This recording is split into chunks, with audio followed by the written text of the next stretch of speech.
Michael Burry's shocking warning: be ready for this terrible economic crash sooner than you think. America is facing a never-ending supply chain nightmare that only seems to aggravate with each passing week. A couple of days ago, associations representing supply chain workers warned that the whole system is about to fall apart, as its backbone, road transport operators, have massively started to leave the market due to poor work conditions. Today we're going to talk all about the terrible supply chain crash. So watch the video till the end, because today's video is going to be the bomb. Welcome to Michael Burry Secrets, your daily dose of Michael Burry. If you're interested in everything around Burry, this is the place for you. Subscribe if you want to stay updated on all the Michael Burry secrets, predictions, and stay one step ahead in the financial world. Watch the video till the end, and make sure to hit the like button if you want to be a millionaire within the next 3 years. Don't forget to enable all notifications to join our weekly cash giveaway pinned in the comments. Now let's get to our topic. Months ago, industry insiders warned this could happen, but our leaders didn't take any preventative action, and now things are going from bad to worse. The International Transport Union, IRU, is calling on the U.S. government for support to avoid bankruptcies and to stabilize the entire transport system before it collapses.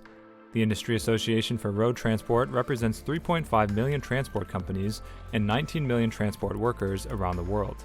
In the United States, at least 8 million truck drivers are represented by IRU. And according to the association's Secretary General Umberto De Pretto, rapid increases in demand, ongoing movement restrictions, driver shortages, and acute fuel price hikes have created a perfect storm that can further aggravate supply chain disruptions in the short and longer term. This week, the IRU issued an emergency call to the U.S. government to urgently address the labor crisis within the supply chain crisis. We need the government to act now to avoid delays and shortages of products through the end of the year and into 2022, said IRU. From September up until now, at least 4.4 million supply chain workers, half of them in the transport sector, have already quit their jobs, and millions are threatening to do the same given that they occupy low-pay positions that require in-person service and exceedingly long work hours. Such an event would have the potential to completely halt this country, warned Iona Marinescu, an associate professor of economics in the School of Social Policy and Practice who studies the labor market. The persistent volatility of the labor market can also compromise our economic growth this quarter, as goods remain stuck at ports and retail sales sharply decline, she says. This, combined with the emergence of a new virus variant, has added to the uncertainty since movement restrictions are being reintroduced, she added. Now that overly restrictive travel rules have been put in place once again, the International Chamber of Shipping, ICS, is also alerting that 400,000 seafarers currently stranded at sea are likely to leave their jobs once they get back on shore. In an open letter also issued this week, the association pointed out that 56 countries have already imposed fresh restrictions on travel, and seafarers who had been waiting for months to finally come back home during the holidays to reunite with their families are being prohibited to enter their home countries for a crew change. On the other side of this situation, this means trouble for millions of U.S. businesses that rely on supply chain operations. With the holiday shopping season at full speed, delayed shipments and empty shelves can put the final nail in the coffin of several businesses. So far, for many of them, Thanksgiving, Black Friday, and Cyber Monday sales were disastrous. The outcome could be even bleaker for companies that were counting on this season's sales to help them recover from last year's closures and even stave off bankruptcy.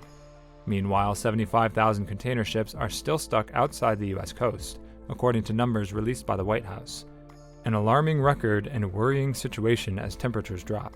At this point, on-the-shelf availability has fallen by 90% compared to 2019 levels, according to market research company IRI.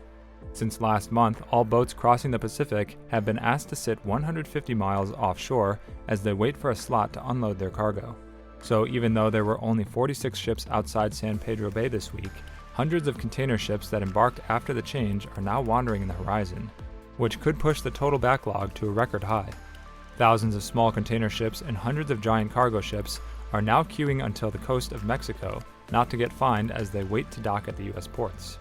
The container fleet may be out of sight, but it's not out of mind, and our supply chains will continue to struggle to process all the imports entering the country for months to come.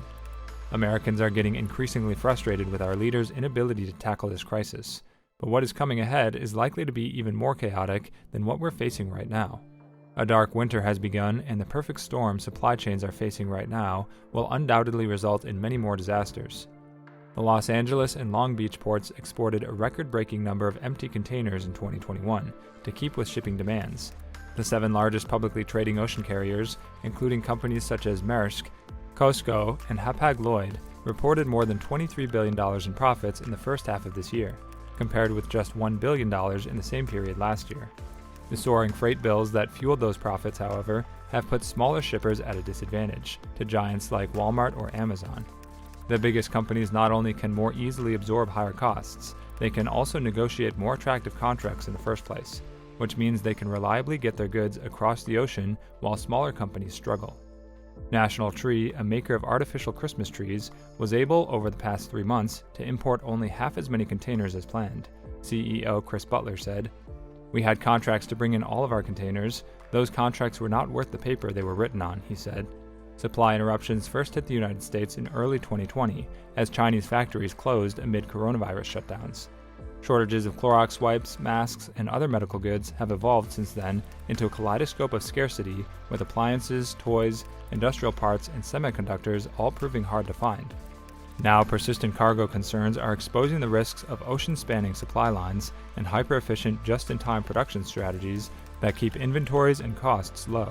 A shortage of computer chips has shuttered General Motors and Ford auto plants and left Whirlpool scrambling to keep refrigerators and dishwashers in stock.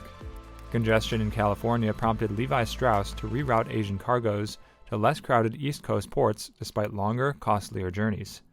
Cargo carriers are offering expedited VIP service for truly desperate shippers, some of whom offer to pay any price to get their goods moving. Well, that's it for today's video, guys. Also, we would like to mention that this is not a channel intended specifically to provide financial advice, and we do not ask you to invest in any company. This is merely a channel directed towards bringing educational content to your doorsteps. With that in mind, before you invest in anything, we recommend you do thorough, wide-spectrum research on the topic. And make sure to subscribe and give us a thumbs up. See you next time on Michael Burry Secrets. Bye!